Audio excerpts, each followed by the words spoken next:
ya nyoba macam-macam lah, mulai dari hal yang tidak berguna sampai yang berguna. Apa Gitu kan. aja yang kamu sudah lakuin? Jadi dengan ngelakuin banyak berbagai hal variasi kegiatan Hmm, itu, kamu bisa kayak mengeliminasi apa yang kamu tidak mau, dan betul, apa yang benar-benar kamu mau. Oh, jadi betul, udah betul. banyak hal yang kamu udah coba ya? Apa aja yang kamu udah pernah coba dan akhirnya memutuskan untuk, "Oh, ini bukan apa yang Azam inginkan."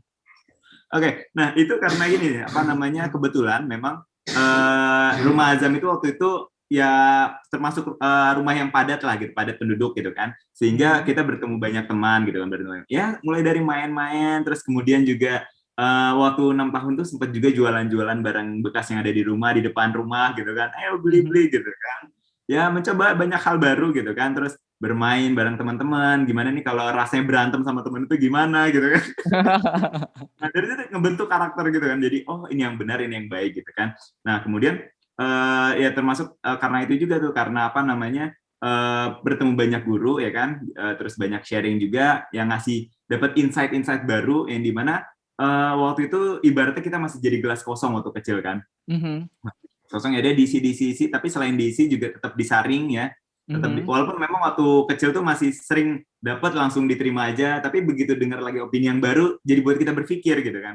Oh iya, Mhm. kok gini gitu kan. Iya Nah, iya iya. tapi paling intinya Azam tuh kayak berhasil nemuin passion Azam itu di usia 13 tahunan. Bagaimana bisa muncul di umur 13 tahun itu? Oke. Jadi waktu itu kan Azam masuk pesantren kan, masuk pesantren waktu itu SMP Azam masuk pesantren. Mhm.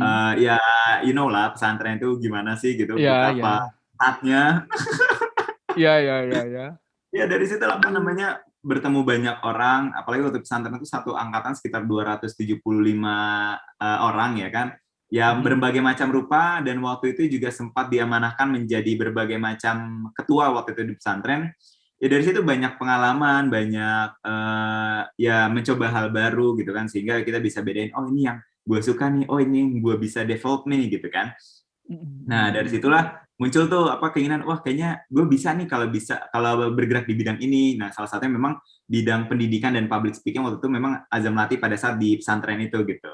Jadi mhm. makanya teman-teman semua itu jangan sampai takut untuk melakukan hal apapun itu ya, Mhm. mulai dari berguna atau tidak berguna, karena menjadi berguna atau tidak berguna, menjadi baik ataupun buruk tergantung diri kita gitu kan. Kayak Iya. gue suka itu loh, gue suka stalking Instagram, scroll TikTok itu gue suka juga. Lu suka nggak? Mhm. Iya iya, gue kadang-kadang ngelihat sih apa yang dilakukan oleh orang ini sejak kecil, terus apa prosesnya sampai dia bisa menjadi seseorang yang sebagaimana adanya dia sekarang gitu. Aku suka melihat prosesnya dan itu sebagai sebuah proses tahu dari kecil, bisa mengetahui, bisa merasakan, mengalami asam pahit garam kehidupan, mencoba segala macam hal, entah itu yang baik dan buruk, mumpung kita lagi masih ada banyak waktu dan kesempatan buat gagal dan, dengan persepsi apa kamu bisa menilai bahwa, "Oh, hal ini tidak baik, aku tidak mau melakukan ini, dan ini hal yang baik, aku mau melakukan ini sepanjang hidupku dan inilah azam." Oke. Nah, itu kita dapatkan ketika kita merasakan sebuah kenyamanan di hati kita.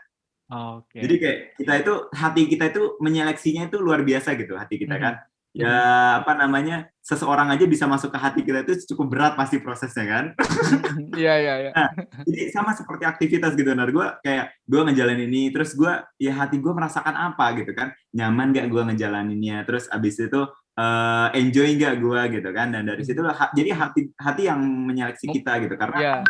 Jadi hati itu biarkan hati yang memimpin ya, yang mengikuti segala macam jalan yang mengarahkan segala azammu kemana dan hati itu telah mengarahkan azam ke sini. Ya ampun, bersama kita di Narasumber, ya ampun. hati gue Oke, tergerak nih, kenapa nih? iya. Dan, semenjak SMP sudah sekolah santri dan SMA kamu beralih mengalami konsep pendidikan yang super baru ini, yaitu kamu Ya, milih untuk homeschooling. Aku tahu itu karena waktu parlemen remaja kamu bilang sendiri kamu homeschooling dan oke. untuk mengembangkan diri kamu, mengembangkan the selfie juga di situ dan bagaimana kamu bisa, memiliki keberanian, kepercayaan diri untuk memilih jalur homeschooling sehingga kamu bisa mengembangkan diri kamu? Oke. Jadi karena gini, karena Azam itu dari PAUD, TK, terus SD, SMP, SMA itu ya jenis-jenis pendidikannya itu segala macam dicoba lah gitu. Iya, iya. Bukan karena nggak nyaman pada satu tempat, karena sudah tahu kan, udah tahu. Kemudian next step berikutnya mau coba lagi nih hal baru apa. Ada waktu apa namanya SMA terakhir itu Azam memutuskan untuk mencoba homeschooling karena Azam itu gini, nah waktu Azam di pesantren itu sempat Azam memulai sebuah bisnis. Waktu itu bisnisnya Azam waktu itu adalah celana ketat yang pada dasarnya itu di pesantren itu sebagai barang haram lah gitu. Ibaratnya kita kayak jual narkotika di dunia nyata gitu. Oh iya. Wow. Nah itu luar biasa banget itu waktu itu sempat Azam itu waktu berbisnis itu punya 30 orang tim buat berjualan itu ke satu pondok pesantren lah ibaratnya gitu. Dari mulai kelas 1 SMP sampai kelas 3 SMA itu beli semuanya di Azam gitu ibaratnya. Wah itu apa namanya kapitalisme banget gitu. Ya, terus ininya yang jadi guru-gurunya itu nggak ketahuan gitu, nggak marahin atau gimana? Itu makanya itu caranya tuh Nar. Jadi kayak gue waktu itu ada 30 orang tim yang terbagi menjadi 10 orang marketing, 10 orang pembagian barang, 10 orang penagihan uang gitu kan. Dan mereka-mereka juga yang kuat banget lah ibaratnya gitu. Termasuk yang penagihan uang tuh yang serem-serem gitu kan. Nah, itu memang gue gunain tuh buat ngamanin gitu kan. Ibaratnya kalau ada yang bocorin langsung hajar. Gitu kan. Terus ya udah jadi dan itu ada taktik-taktiknya juga. Jadi kayak gue waktu itu belinya di Tanah Abang. Jadi gue setiap hari Minggu itu izin ke Tanah Abang, izinnya waktu itu beli atribut pesantren gitu, kayak sapu buat di kamar, pel di kamar. Bener gue pulang betul begitu, tapi gue ke Tanah Abang dulu gitu kan. Ke Tanah Abang gue bawa plastik gede-gede. Nah itu gue udah minta sama tim gue yang 10 orang pembagian barang tuh udah standby di depan depan pesantren lah gitu, di depan sawah. Nah mereka bawa satu-satu terus ya nunduk-nunduk di sawahnya gitu. Ya Ya udah ampun. sampai akhirnya bagian barang kan kalau mereka bawanya dikit plastik kecil-kecil kan nggak begitu dicurigain kan kalau gue bawa plastik gede gitu kan. Nah sama transaksinya juga kita ya termasuk ngumpet-ngumpet lah gitu ibaratnya wah ini kayak bener-bener Black jualan market gitu narkoba ya. ini. Istilahnya black market di pesantren, kamu jadi santrinya mempengaruhi orang lain untuk bisa beli celana jeans ketat supaya bisa yang bagi santri pesantren itu haram. Terus ya udah Kocak. akhirnya ya waktu itu sempet ketahuan juga gue jualan gitu cuma sekitar ya 1 tahun lah 1 tahunan gitu kan. Nah, terus ketahuan gitu kan, ketahuan akhirnya gue berhenti. Nah, tapi dari situ gue berpikir, oh berarti bisnis ini menjadi salah satu potensi bagi gue gitu kan. Dan gue akhirnya cari apa sih sekolah yang kira-kira bisa gue jalanin bisnisnya gitu kan. Dan pada akhirnya gue nemuin sebuah homeschooling ini yang dimana mengedepankan 60% bakat dan 40% akademik. Dan akhirnya gue milih itu gitu kan. Gue milih itu, ya akhirnya alhamdulillah gue bisa kembangin bisnis gue. Jadi memang bisnis apa yang termasuk The Self ini juga gue mulai pada saat gue baru masuk di SMA itu waktu itu gitu. Gitu, Itu. makanya gue mutusin. Apakah ada faktor dari orang tua yang mendukung kamu untuk membebaskan kamu untuk memilih jalur pendidikan yang mana termasuk homeschooling ini? Oke, sebenarnya sih nggak sepenuhnya gitu kan, tapi tetap adanya negosiasi, terus kemudian ya pokoknya berdiskusi lah kira-kira gimana, apa dampak buruknya, apa dampak positifnya. Kebetulan memang orang tua gue itu lebih ngarahinnya gini, lebih ke segalanya memang dia dikasih jalan, tapi tetap dikasih tahu resiko dan juga apa namanya keuntungannya ibaratnya gitu. Jadi kalau lu milih jalan ini apa konsekuensinya dan apa keuntungannya milih jalan ini karena setiap jalannya itu ada keuntungan dan ada konsekuensinya gitu kan. Jadi ya udah dari situ gue berpikir mana nih yang kira-kira konsekuensinya bisa gue kendalikan seperti itu. Makanya akhirnya milih homeschooling gitu loh. Dan sekarang homeschooling lagi, sudah lulus homeschooling dan fokus untuk bikin The Selfie, buat karya-karya untuk menciptakan generasi Indonesia yang berprestasi. Dan aku nggak habis pikir, dari mana kamu bisa mendapatkan energi untuk memberikan pendidikan kepada anak-anak muda, workshop, dan segala macam itu, secara cuma-cuma, secara gratis gitu. Apa sih landasan sesungguhnya yang kamu ingin berikan baik kepada anak muda dan juga kepada dirimu sendiri tentang apa yang kamu buat di The Selfie gitu? Apa yang sebenarnya intensi kamu di The Selfie ini?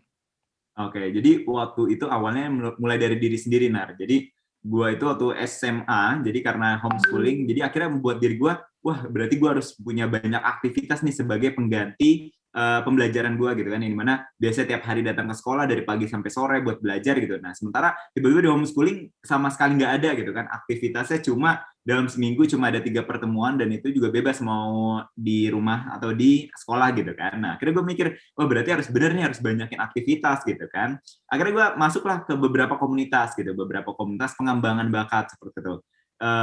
Salah satunya masuk ke dunia teater, terus kemudian dunia film, dunia videografi seperti itu kan, dunia pokoknya film editing segala macam, fotografi dan lain-lain. Gue ikut-ikutan gitu kan, ikutan sampai pada akhirnya dalam 1 minggu itu gue agendanya bisa full sama seperti orang sekolah biasanya gitu kan. Nah dari situ gue ngeliat tuh banyak teman-teman gue yang memang punya potensi yang sama gitu, punya potensi yang sama.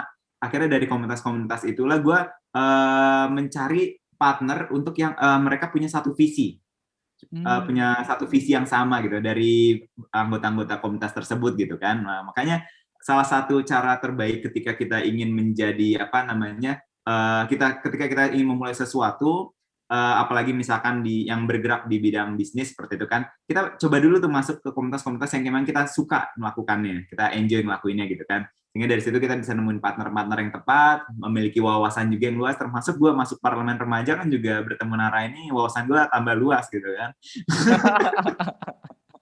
Ya ampun, ya. Banyak sekali sih dengan, kamu memiliki kebebasan dan kesempatan yang luas untuk masuk ke berbagai macam komunitas, kamu lebih mengenal banyak orang yang tidak hanya sebatas teman-teman yang ada di kelasmu atau di sekolahmu, tapi juga dengan komunitas A, B, C, termasuk di parlemen remaja ini. Jadi sangat Ya, bermanfaat dengan kebebasan yang kamu berikan. Dan kebebasan itu tidak hanya kebebasan yang bisa kamu bebas melakukan waktu itu untuk melakukan hal yang negatif, tapi kamu memilih untuk masuk ke hal-hal yang positif, mengenal komunitas teater, komunitas pengembangan bakat, sampai ke parlemen remaja untuk bisa mengenal teman-teman yang tidak melintasi, yang tidak bersekat pada satu sekolah atau satu ruangan kelas saja. ya, Wow, betul. dan di sana kamu menciptakan, kamu menyadari dengan kekuatan komunitas, jaringan kamu membuat The Selfie untuk bisa konsolidasi, untuk bisa mengembangkan dirimu, mengembangkan teman-teman, dan apa ya, dan untuk apa gitu loh. Oke. Nah, itu jadi awalnya gini loh, gue akhirnya dari komunitas-komunitas itu gue invite lah, memang orang-orang yang memang punya satu visi yang sama seperti itu kan. Mhm. Nah, waktu gue awal buat The Selfie juga gue modelnya cuma handphone doang loh. Nah, gue model handphone apa tuh, handphone Cina lah waktu itu gitu, seingat gue. Iya. Nah, itu handphone pertama gue tuh, itu handphone pertama. Nah, tapi kan gue nggak punya alat nih, gue nggak punya kamera, gue nggak punya lighting segala macam. Nah akhirnya gue carilah memang satu orang yang memang dia punya visi yang sama tapi Mhm. punya kapasitas tersebut seperti itu kan. Nah tapi kita saling melengkapi gitu, gue punya ide banyak tapi gue nggak punya alat, sementara dia punya alat banyak tapi idenya masih minim lah, sehingga kita kolaborasikan gitu kan. Makanya kolaborasi adalah satu hal penting yang luar biasa lah untuk pengembangan kita gitu kan. Nah akhirnya disitulah awalnya kita dulu kembangin kita dulu gitu kan. Terus setelah kita melakukan pengembangan, kita buat tayangan di YouTube segala macam lah gitu kan. Nah, abis itu kita mikir gitu kan, kalau misalnya ilmu ini kita miliki sendiri gitu kan, kita kelola sendiri, ya apa gunanya gitu kan? Iya, Kita cuma bisa memperbagus diri kita aja gitu kan, tanpa iya. memperbagus orang lain gitu. Akhirnya gue mikir, kalau gitu coba yuk kita terjun ke dunia pendidikan gitu kan, yang dimana buat ngelatih anak remaja juga yang seusia kita gitu kan, waktu itu seumuran gue juga, seusia kita buat bisa nemuin bakat kayak kita juga gitu. Ya udah akhirnya mulailah tuh kita mulai sebelumnya kita ikut-ikut dulu pelatihan-pelatihan gitu, nah Heeh. pelatihan-pelatihan yang dari gratis-gratis dulu lah gitu kan, karena kalau pelatihan-pelatihan yang berbayar itu lumayan juga mahal. Iya, iya. Jadi makanya gue ikut-ikut dulu, nah sampai akhirnya dapatlah inspirasi gitu kan, dapat inspirasi, oh kita bisa nih bikin kayak gini nih gitu kan. Ya udah akhirnya awal dengan membuat waktu pertama itu influencer digital camp ya. Heeh. Waktu itu pokoknya itu agendanya 3 hari 2 malam buat anak remaja Indonesia untuk belajar bikin film pakai handphone pada saat itu. Jadi materi pertama kita itu bikin film pakai HP dan itu lumayan laris benar. Jadi banyak kan orang tua yang punya keresahan anaknya itu suka main handphone tapi digunakannya untuk hal yang tidak bermanfaat lah seperti itu kan. Iya. Jadi ya main game atau misalnya cuma ya pokoknya hal-hal yang memang sifatnya membuang waktu lah seperti itu kan. Mhm. Nah akhirnya dari situ tuh orang tua tergerak tuh hatinya, oh kalau gitu anak gue butuh nih sebuah wadah yang bisa bikin dia menggunakan handphonenya dengan baik, dengan bermanfaat lah. Makanya akhirnya kita ajarin lah untuk mereka bikin film pakai handphone. Tapi selain itu kita juga karena judulnya influencer digital camp, jadi selain bisa menggunakan perangkat digital dengan baik, tapi juga bisa menginfluence, ya kan? Dan akhirnya kita masukkanlah materi public speaking seperti itu. Jadi lengkap tuh ketika orang ikut influencer digital camp, mereka bisa belajar public speaking. Ibaratnya mereka bagaimana di depan kamera dan bagaimana dia mengoperasikan kamera sampai hingga jadi film atau video yang bagus seperti itu. Oh, ya. Keren banget. Oke, Azam, aku ada satu pertanyaan lagi yang sangat membuat aku penasaran. Ini, menjadi seorang Azam Zefar, sejak kecil sudah merasakan berbagai macam hal-hal, juga sudah merasakan mencicipi berbagai macam manis pahit kehidupan, dan juga sudah merasakan bagaimana sistem pendidikan di Indonesia, yaitu dari sekolah negeri, santri, sampai homeschooling. Apa yang benar-benar kamu percayai? Apa yang menjadi cahaya kamu untuk bisa melihat mana yang benar dan mana yang salah, dan bisa untuk menerangkan jalan yang benar-benar kamu ingin jalani? Apa Oke, itu? ini pertanyaan bagus banget ya apalagi buat remaja Indonesia gitu kan ya Nar ya. Masih pasti Yes. ini saya menemukan prinsip gitu. Iya, kita ngomongin hal yang mendasar nih sekarang, prinsip ini.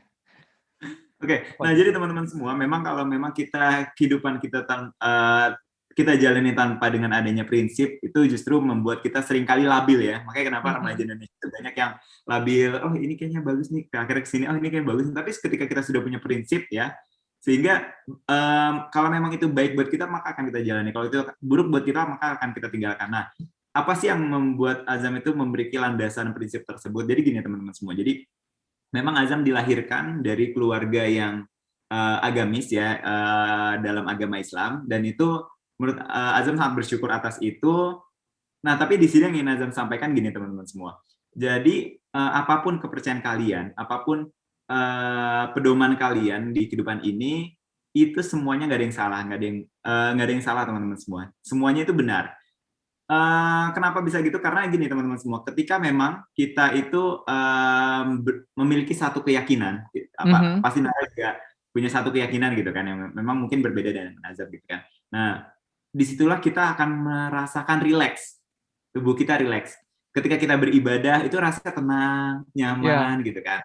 Nah, dari situlah, dalam keadaan tenang dan nyaman itulah, ketika kita mengungkapkan sebuah keinginan ya, dalam keadaan nyaman dan tenang itu ya, tenang, nyaman dan yakin ya, terutama yakin juga.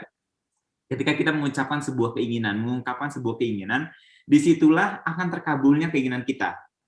Tapi di waktu dan saat yang tepat gitu kan. Jadi makanya kenapa apapun agama dan kepercayaannya pasti kan selalu Tuhan anugerahkan atas keinginan tersebut gitu kan. Iya.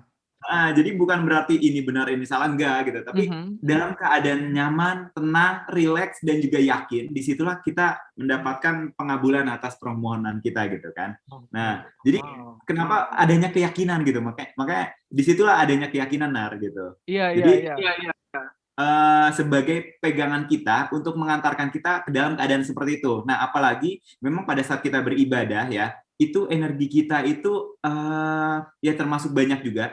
Apalagi kalau kita fokus ya, kita berkonsentrasi pada saat kita ibadah, energi kita itu berkumpul semuanya. Nah, sehingga pada saat kita menghentakkan kaki kita ke bumi ya, ke tanah gitu, kita berdiri dengan keadaan energi kita yang luar biasa.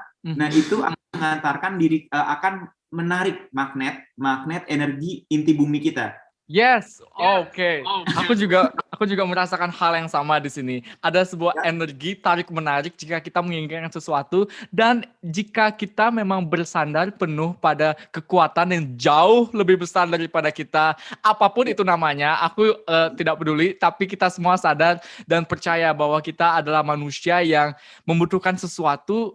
Bukan dia yang membutuhkan kita, tapi kita yang justru membutuhkan seseorang yang jauh lebih berkuasa, yang jauh lebih benar-benar hebat daripada kita untuk bisa kita sandarkan, kita bisa memohon sebuah permintaan, dan di detik itulah ketika kita memberikan seluruh energi kita pada suatu titik fokus yang kita inginkan dengan sandaran penuh kepada sesuatu yang lebih besar itu, maka semuanya cepat atau lambat akan terkabul. Itu aku juga sudah merasakannya, weh. Aku udah merasakannya. Aku udah pernah kayak gitu. Kayak dulu aku pernah pengen seperti apalah. Dulu aku pernah pengen ikut di parlemen remaja bilang. Aku pengen masuk ke dunia pemerintahan kayak di kursi DPR gitu. Aku pernah mimpi kayak gitu. Terus aku terus simpan itu di dalam hati, simpan terus itu. Walaupun aku udah nggak sadar aku punya keinginan kayak gitu. Terus tiba-tiba 2019 ada parlemen remaja, aku kelas 12, kesempatan terakhir buat masuk, coba daftar dan keterima dan ikut sama kamu Zam duduk di kursi DPR. Ya ampun, itu benar-benar the power of kekuatan sebuah keinginan. Aku juga Itu percaya itu. kekuatan itu kan sama sekali nggak terlihat ya, karena memang Iya, kekuatan yang memang yang ada di muka bumi ini, seluruh yang ada di muka bumi ini. iya. Makanya kita percaya itu, hal itulah justru yang menghantar kita kepada keinginan-keinginan kita kan. Aha, aha, aha. Wah, keren banget, keren banget, keren banget. Kita kalau kita bekerja keras nih, setotalitas apapun, sekerja keras kita apapun, kalau kita nggak punya kekuatan yang kita yakinin itu, justru nggak bakal nganterin kita kemana-mana gitu kan. Aha. Sementara ya dengan adanya keyakinan itu membuat kinerja kerja keras kita nggak begitu totalitas, tapi dengan keyakinan itulah yang akan mengantar kita kepada tujuan-tujuan kita gitu kan. Maka itu yang jadi landasan gua. Nah dari situlah menggerakkan hati gua untuk bisa menyeleksi Mhm. nih apa yang memang baik untuk saya, buruk untuk saya, karena memang kalau tubuh kita itu sifatnya netral, tapi hati kita sifatnya ke arah kebaikan, positif. Hati kita itu dia itu karakternya positif seperti itu. Jadi dia itu kita akan merasa nyaman di hal yang memang kita sukain. Itu bagi hati kita itu bagus untuk kita. Mhm, Nah, mhm, mhm. sementara logika kita itu biasanya seringkali kalau kita gini, terkadang bukan logika ya, otak kiri lah, anggaplah otak kiri. Otak kiri kita itu lebih bersifat itu menolak. Nah, Oh. sementara otak kanan kita lebih sifatnya adalah untuk menerima gitu. Nah, kenapa dipadukan agar kita seimbang kehidupannya seperti itu. Kita Mhm, nggak mhm. sepenuhnya menjadi orang yang baik banget, tapi nggak sepenuhnya jadi orang yang jahat. Karena kan kebaikan juga harus diseimbangin kan. Jadi orang yang terlalu baik juga nggak bagus, jadi orang yang Iya. terlalu jahat bagus gitu. Makanya itulah diseimbangkan. Nah, tapi dengan pergerakan dari hati kita gitu. Mhm, Jadi iya ya. teman-teman semua, Aku juga selalu merasa di dalam diri itu pasti ada perdebatan. Entah perdebatan antara iya, diri dengan diri, antara dengan perasaan, dengan pikiran, antara hati dengan otak. Aku nggak tahu itu. Pasti pokoknya ada dilema gitu yang berusaha untuk iya, iya. tarik-menarik, kita harus tujuan sini, kita harus pilih itu. Dan dengan kita yakin kepada satu hal, yaitu ada seseorang yang lebih besar daripada kita, dengan, eee, hal yang positif, mempercayakan orang itu untuk memimpin diri kita, pasti kita akan selalu diberikan jalan yang sesuai dengan apa yang kita harusnya jalani gitu. Banget. Wow, Azam, Zam Zam Zam Zam Zam, keren banget weh, aku nggak nyangka pembicaraan kita sampai sedalam ini. Tapi itulah, itu yang dirasain sama semua gamelan, Nar. Iya Pasti iya iya. ngerasain. Mhm, mhm. Wah, Azam, terima kasih banyak ya Azam untuk hari ini. Banyak sekali insight-insight baru, inspirasi, motivasi bagi aku dan bagi teman-teman yang nonton sekarang. Dan makasih banyak Azam ya untuk pemirsa yang mendengarkan sekarang Narasi Nara. Terima kasih untuk mendengarkan sampai detik ini dan selamat menonton dan menunggu di episode selanjutnya. Stay tune Dadah. semuanya. Dah. Oke, outro penutupnya ya, kamu harus dengerin. Oke, Tapi gimana? jangan ketawa. Gimana? Oke, tuh, dua, tiga, ya. Na na na na, na na na na na na, na na na na na.